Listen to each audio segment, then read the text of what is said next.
Did you know? In Super Smash Bros. For the N64, there is a hidden technique that can speed up recovery time. When performing a mid-air attack, pressing Z right before the landing will cause the player's character to recover faster. This tip was never mentioned in the game's instruction manual or in the How to Play cinematic. It was only described once on the original Super Smash Bros. Website, listed as smooth landing under advanced moves. Some aerial attacks have a relatively long landing lag, such as Link's down A attack. This means that after the attack finishes, there is a gap where the player's character is vulnerable to attack without the ability to defend or counterattack. But this is where smooth landing comes into play. If the player presses Z 11 frames or fewer before landing during an attack, the game will trigger the landing animation of a normal jump as opposed to the animation for an aerial attack recovery. It can only be done if the landing happens during the attack animation, and it does not work for specials, only the A button attacks. In Super Smash Bros. Melee, smooth landing functions slightly different. If shield is pressed 1 to 7 frames before landing during an aerial attack, the aerial attack recovery animation speed is doubled.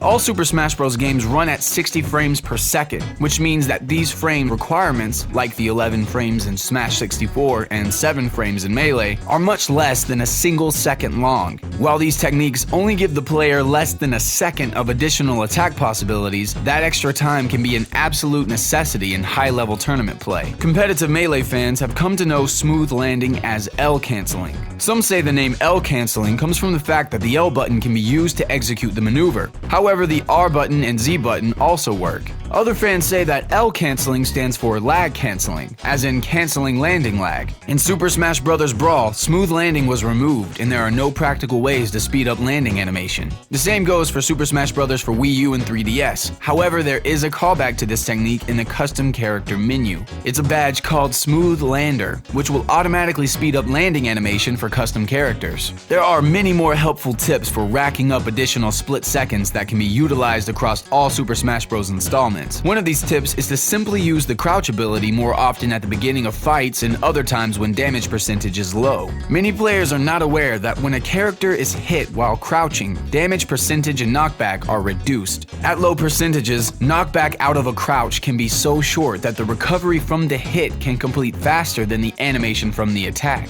This works especially well if the player's character has a quick attack that can be performed out of a crouch, like Fox or Peach. This is sometimes called crouch canceling by the competitive community, because when used effectively, it can cancel an attack from the opponent. Another competitive term for a game mechanic is directional influence. It refers to the fact that it involves players consciously affecting their character's directional movement after they have been hit. After a strong attack, it is recommended players hold a direction perpendicular to the direction their character is flying. For example, if the player's character has been shot horizontally across the stage, the best response is to hold up. The logic is that up transfers some of the momentum of the blast vertically, increasing the size of the arc and reducing the overall horizontal momentum. The same is true for vertical strikes, in which the best response is to add horizontal momentum to reduce vertical momentum. Another gameplay tip is to be aware of stage blast lines when choosing a map. A blast line is the off-screen border that determines when a hit is a knockout. It's important to note that not all stages have equally proportioned blast lines. In these images, produced using Melee's Master Debug menu, the blast lines are marked with a yellow line, and the blue line indicates the distance the camera will travel before sending the character off screen. Some characters have strong attacks that will shoot their opponents vertically, like Fox's up A. So a stage that is close to the upper blast line, such as Fountain of Dreams, will cause a knockout at lower percentages than other stages, giving Fox an advantage over characters without strong vertical kill moves. Bigger stages like Dreamland are generally better for characters that are more floaty or have great recoveries, like Peach and Mewtwo, while fast fallers like Captain Falcon would be knocked out sooner in the same situation. Because of these dynamics, choosing a stage in competitive play is a much more important factor in determining the outcome of a match, and this is partly why some stages are banned in tournaments.